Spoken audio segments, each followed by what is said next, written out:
Hey almal, dis Amy hier, saam met Tommy. Hallo Amy, hallo almal. Lekker om weer tyd saam met julle te spandeer.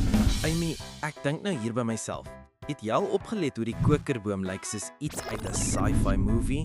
Dis so cool. Maar hoekom noem hulle dit eintlik 'n kokerboom? Weet jy? Die kokerboom is eintlik nie in aanhalingstekens 'n regte boom nie. Dit is eintlik 'n vetplant.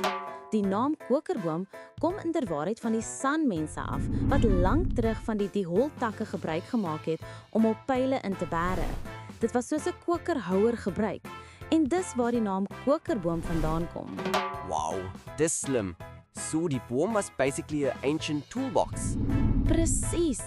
En nog te meer, die bas voel amper soos papier en help die boom koel bly in die somer. Binne is dit vol sponsagtige vesels wat water stoor. Dis hoe hulle oorleef in die warm, droë woestyn. Hulle lyk soos reuse handpalms wat na die son wys. Waarom groei die kokerboom oral? Dit kom meestal in Namakwaland en die suide van Namibië voor.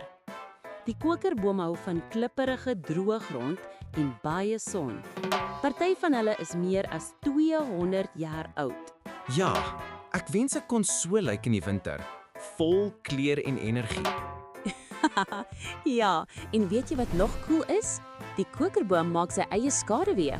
Die takke versprei sodat die blare mekaar nie oordek nie en so vang elkeen bietjie son.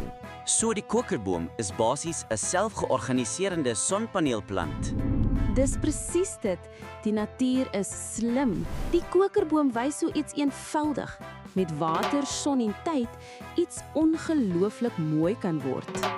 Dis awesome om te dink, iets wat so rustig lyk, eintlik 'n survivor is.